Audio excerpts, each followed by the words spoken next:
বাড়ির বাইরে, বিদেশে প্রবাসে, সফরে যখন থাকবেন, এই সূরা নিয়মিত পাঠ করতে গেলে আপনি দ্রুত উন্নতি করবেন, সফল হবেন, আপনি ধনী হবেন।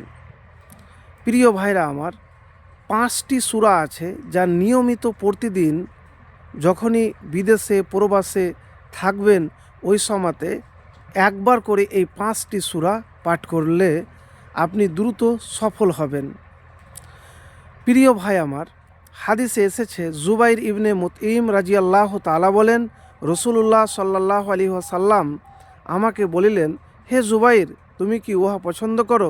যখন তুমি সফরে যাও তখন তোমার অবস্থা তোমার সকল সঙ্গীগণ অপেক্ষা উত্তম ও তোমার পাথেয় সর্বাপেক্ষা বেশি হয়।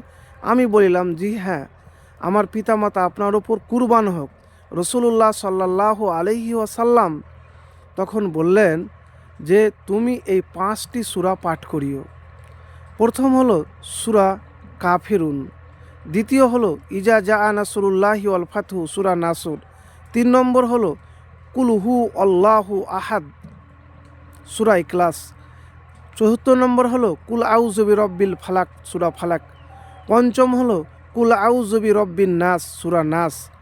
প্রত্যেক সূরার শুরুতে বিসমিল্লাহির রহমানির রহিম পড়িবে এবং সব শেষে বিসমিল্লাহির রহমানির রহিম পড়িবে এবং সব শেষে বিসমিল্লাহির রহমানির রহিম পড়িবে। এইভাবে 5 সূরা 6 বার বিসমিল্লাহ হইবে। হযরত জুবাইর রাদিয়াল্লাহু তাআলা বলেন, আমি ধনী হওয়া সত্ত্বেও পূর্বে যখন সফরে যাইতাম তখন আমার অবস্থা সর্বাপেক্ষা ভগ্নাবস্থা খারাপ হতো এবং আমার পাথেয় সর্বাপেক্ষা কম হতো। আমি যখন এটি জানলাম, কিন্তু রাসূলুল্লাহ সাল্লাল্লাহু আলাইহি সাল্লাম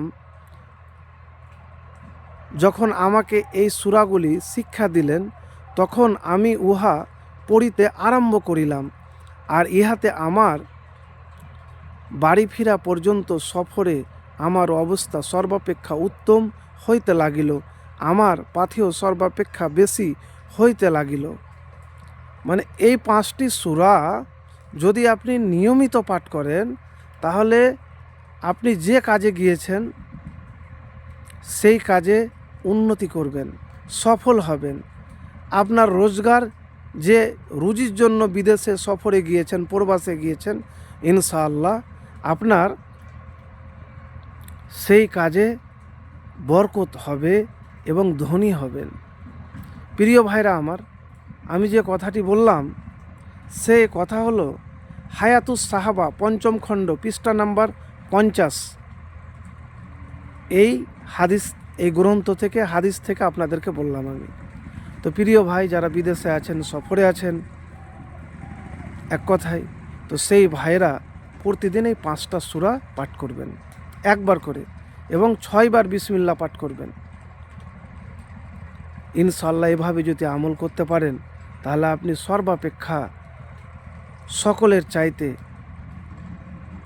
উন্নতি করবেন, সফল হবেন, ধনী হবেন। তো প্রিয় ভাই আমার, আমল করতে গেলে আল্লাহর প্রতি ভরসা লাগবে, পূর্ণ ইয়াকিন আপনাকে রাখতে হবে আল্লাহর প্রতি। অগাধ ভরসা বিশ্বাস রেখে আমল যদি করেন, আল্লাহর কাছে চান, ইনশাআল্লাহ আপনি পাবেন।